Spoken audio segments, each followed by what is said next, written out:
रोटी, gas, दवाई, इलाज, सड़कें, कुछ भी नहीं। और एक ही काम आता है और उसका नाम है बदजुबानी।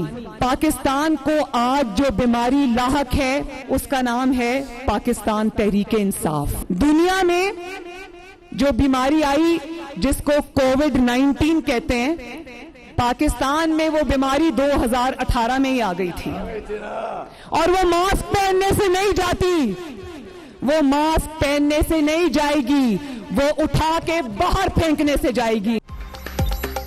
हुक्मरान, बदजुबान और तहरीक-ए-इंसाफ बीमारी करार। कोविड-19 पाकिस्तान में 2018 में ही आ गया था। ये जाली हुकूमत है, इसको कभी हुकूमत समझा ही नहीं। इनका यौम हिसाब करीब, छुटकारा मिलने वाला है। डूबते जहाज से जल्द सब छलांग लगाएंगे। मरियम नवाज का गोपिस में जलसे से धुआंधार खिताब।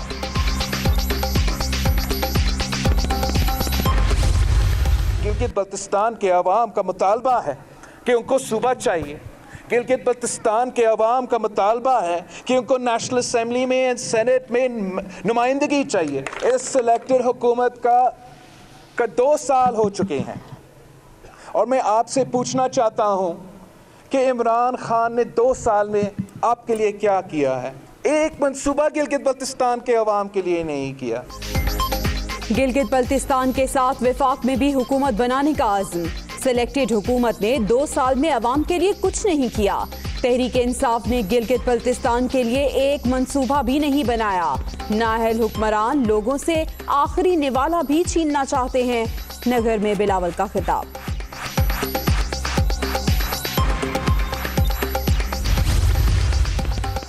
बिलावल भुट्टो को गिलगित बल्तिस्तान में इंतखाबी मुहिम चलाने की इजाजत मिल गई। सुप्रीम एपलेट कोर्ट ने चीफ कोर्ट का हुक्मनामा मुअत्तल कर दिया।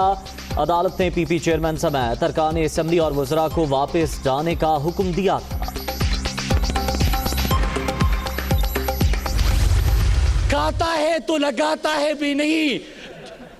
इमरान खान न खाता है न खाने देता है, बल्कि जो खा चुके हैं वो भी निकलवाएगा आप लोगों से इंशाल्लाह। इमरान खान खाते हैं ना खाने देते हैं। जिन्होंने कौम का माल खाया उनसे भी निकलवाएंगे। करप्ट अनासर ने मुल्क के चप्पे चप्पे में लूट मार की। मुराद सईद की तनकीद। तहरीक-ए-इंसाफ गिलगित बल्तिस्तान की तरक्की के लिए पुरअज़्म। नून लीग और पीपल्स पार्टी ने कभी खित्ते के मसाइल पर तवज्जो नहीं दी। अली अमीन गंडापुर का जलसे से खिताब।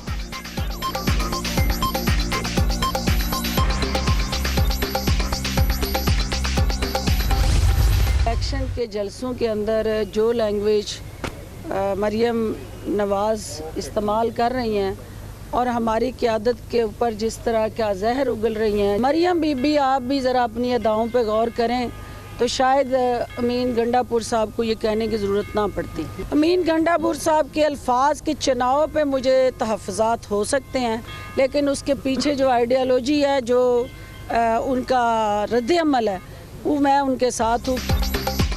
मरियम नवाज जलसों में हुकूमत के खिलाफ जहर उगल रही हैं। लीगी रहनुमा रवैया दुरुस्त कर लें तो अली अमीन गंडापुर को ऐसे बयान की जरूरत भी ना पड़े। अपने इदारों, कौमी वकार और तशख़्ख़ुस के साथ खड़े हैं। फिरदौस आशिक आवाम।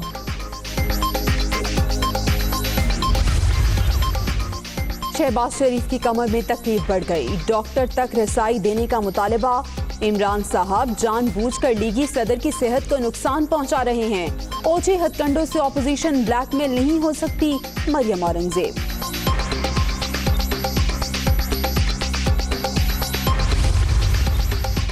सेहत पर सियासत। नून लीग का वतीरा तबीयत खराबी का बहाना बनाकर बड़े मियाँ साहब फरार हुए। छोटे मियाँ का कमर दर्द सिर्फ एहतसाब के वक्त होता है। शहबाज गिल का मरियम औरंगजेब के बयान पर रद्द अमल।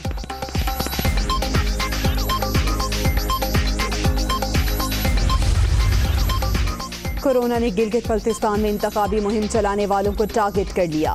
कैप्टन रिटायर्ड सफदर का कोरोना टेस्ट मुस्बत। शरीफ मेडिकल सिटी में ज़ेरे इलाज। कमर जमान कायरा भी मोहलिक वायरस का शिकार। खुद को घर पर करंटीना कर लिया।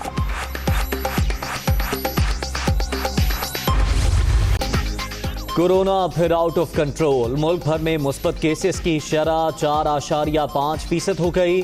हैदराबाद में सूरत हाल सबसे ज्यादा तशवीशनाक, दीगर शहरों में भी मामलात खराब। अब तक 4136 माइक्रो लॉकडाउन लगाए गए। NCOC।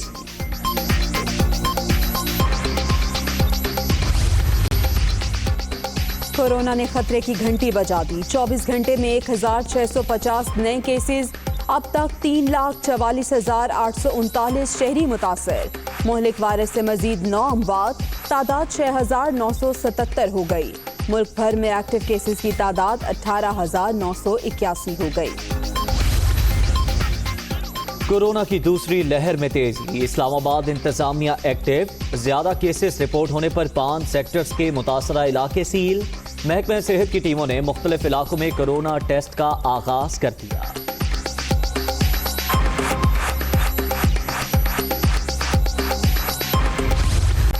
मास्क का इस्तेमाल, ना समाजी फासले का ख्याल। जुर्मानों की वसूली के बावजूद कराची वाले गैर संजीदा।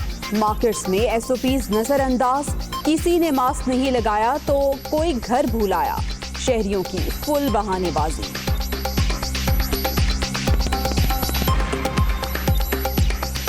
हमारा मास्क तो ये कि घर पे भूलकर आ गए, क्योंकि दुपट्टे का लगा लेते हैं। मास्क ये रखा हुआ है, अभी लगाएंगे।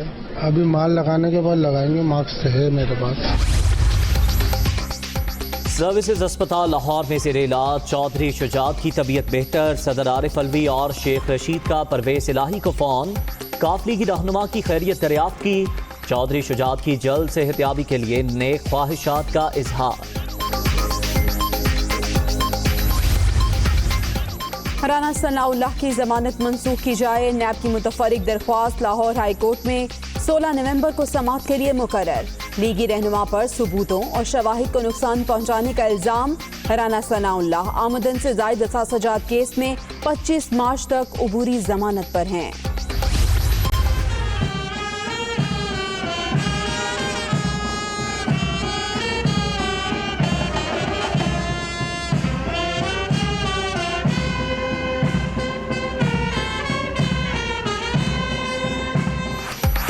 अल्लामा मोहम्मद इकबाल का 143वां यौम पैदाइश। मज़ार इकबाल पर गार्ड्स की तब्दीली की पुरवकार तकरीब।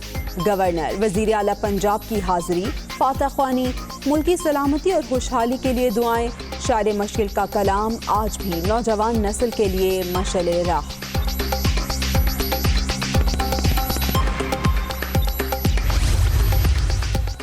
शायर मशरिक का फलसफा खुद ही तरक्की की नई बुलंदियों तक पहुंचा सकता है। सदर ममलिकत का पैगाम।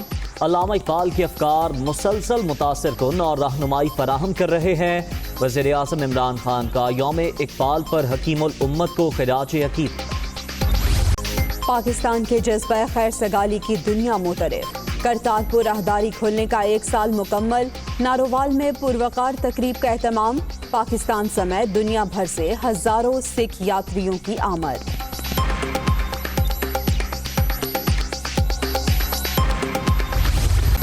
अवाम को एक और झटका। नेपरा ने एक माह के लिए बिजली 48 पैसे फी यूनिट महंगी कर दी।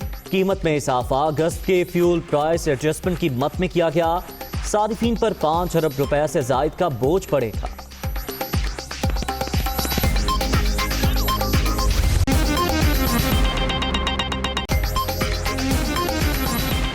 अस्सलामुअलैकुम। दुनिया न्यूज के साथ मैं हूं जैद।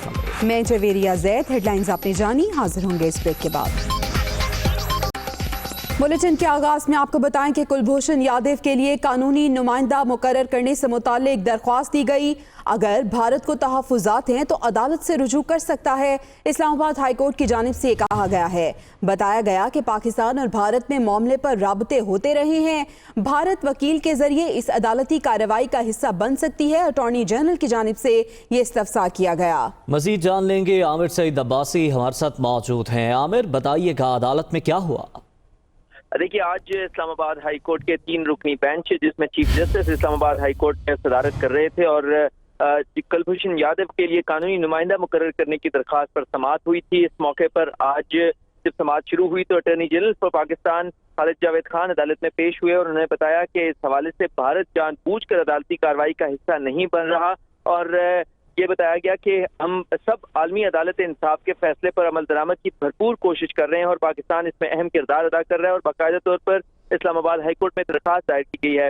इस मौके पर चीफ जस्टिस ने इस्तफसार किया कि क्या भारतीय हाई कमीशन के तहफ्फुज़ात दूर किए गए हैं, जिस पर अटॉर्नी जनरल ने बताया कि भारत जानबूझकर इस तमाम तर कार्रवाई से भाग रहा है और इस पर चीफ जस्टिस ने यह भी कहा कि कमांडर यादव जो है वो भारतीय शहरी हैं, मामला आलमी अदालत इंसाफ के फैसले पर अमल दरामद कराने का है, लिहाजा हमें भारत की मुआवनत दरकार है। इस मौके पर अटॉर्नी जनरल ने बताया कि भारतीय हाई कमीशन ने एक और केस में जो दूसरा कैदी है उससे केस में आज ही इसकी समाअत भी मुकर्रर है, इस्लामाबाद हाईकोर्ट से रजू कर रखा है, जिस पर यह कहा गया कि भारतीय हाई कमीशन इसमें बाकायदा तौर पर दरखास्त गुजार है।